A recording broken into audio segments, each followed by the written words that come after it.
तनख्वाह। रैना अपने घर की इकलौती बेटी थी, सबकी लाडली। उसके पापा एक कंपनी में हिसाब किताब का काम करते थे। उन्हीं की तनख्वाह से पूरे घर का खर्चा चलता। घर में बहुत ज़्यादा सुख सुविधाएं तो नहीं थी, फिर भी ज़रूरत की हर चीज़ उपलब्ध थी। रैना तो मानो माँ पापा की जान थी। उसे तो हर चीज बिन मांगे ही मिल जाती। माँ के आंचल और पापा के प्यार के साए तले बड़ी हुई तो अपने घर की स्थिति को अच्छी तरह से समझ गई। कभी प्यार का फायदा उठा, नाजायज चीज की मांग नहीं की, लेकिन उसकी जरूरत की हर चीज कहने से पहले ही उपलब्ध करवा दी जाती और वह इसी में खुश हो लेती। पढ़ाई में बहुत होशियार थी, हमेशा पहले नंबर पर आती। अब उसकी आगे की पढ़ाई में पैसों की कमी की वजह से कोई रुकावट न आए, इस बात का उसके पापा खास ख्याल रखते। उसके लिए कई बार उन्हें अपनी खुद की जरूरतें भी टालनी पड़ती, पर उनके लिए तो बेटी की खुशी ही मानो अपनी खुशी थी। रैना ये सब अच्छे से समझती थी। उसका सपना था जल्दी ही पढ़ाई पूरी करके अपने माँ पापा का सहारा बनने का। इसके लिए पूरे जी जान से मेहनत करती और फिर सफल भी हो गई। जल्दी ही एक अच्छी कंपनी में उसकी नौकरी लग गई। माँ पापा बहुत खुश हुए।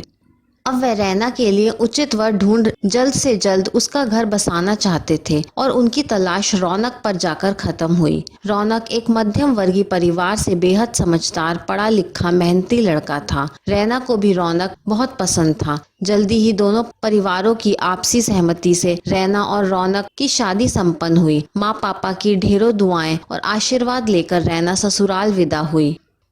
अपनी हैसियत के हिसाब से माँ पापा ने बहुत कुछ दिया, लेकिन ससुराल में कुछ रिश्तेदार खुश नहीं थे। आपस में कानाफूसी करने लगे। बेचारी सासू माँ सबको समझाने की, मनाने की लाख कोशिशें कर रही थी, पर सब बेकार। कुछ शब्द रैना के कानों में भी पड़े, पर वह अपनी मर्यादा को ध्यान में रखते हुए चुप रही। हद तो तब हो गई जब उसकी चाची सास पास आकर बोली, बहू बुरा मत मानना, पर रीति रिवाजों के हिसाब से तुम्हारे मायके वालों को जितने उपहार देने चाहिए थे उतने दिए नहीं हैं। हमें तो बिल्कुल भी ऐसी उम्मीद नहीं थी। यूं लगा था अपनी बराबरी वालों से रिश्ता तय किया है, लेकिन तुम्हारे मायके से आए इन उपहारों को देखकर तो बिल्कुल भी ऐसा नहीं लगता।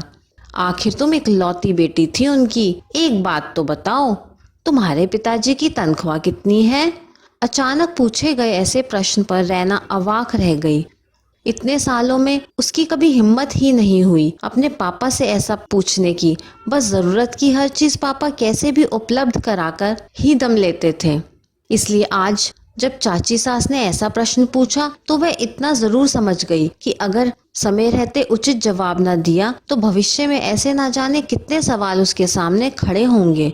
पढ़ी लिखी समझदार बहू ने बड़ी मासूमियत से कहा, मुझे ठीक से तो पता नहीं कितनी तनख्वाह है मेरे पापा की, पर शायद इतनी तो अवश्य रही होगी जिससे मुझे अच्छे से पढ़ाकर अपने पैरों पर खड़ा कर दिया, और देखिए ना, इतना काबिल भी बना दिया कि मैं अपने लिए उपहार खुद खरीद सकूं, किसी दूसरे से मिलने की उम्मीद ना करूं, जो शायद आपके माँ पापा ना कर पाए।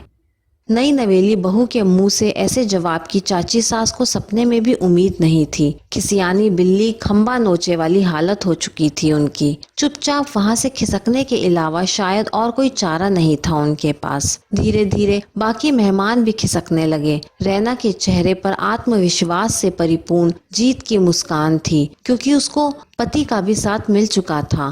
अपनी बहू की समझदारी देख सासू माँ भी खुश थी। रैना सासू माँ से बोली, माँ मुझे माफ करना, पर आज बात मेरे पापा की स्वाभिमान की थी, और हाँ, रही बात उपहारों की, तो मेरे पापा ने मुझे इस काबिल बनाया है कि मैं ऐसे सैकड़ों उपहार हर महीने आपके कदमों में लाकर रख सकती हूँ। सासू माँ उसे प्यार से गले लगाकर बोली, मुझे बहू के रूप में इतनी समझदार बेटी मिल गई, इससे बड़ा उपहार भला कौन सा हो सकता है। ये कहानी आपको कैसी लगी मुझे कमेंट करके ज़रूर बताइए। कहानी पसंद आई हो तो लाइक, शेयर और चैनल को सब्सक्राइब करना ना भूलें।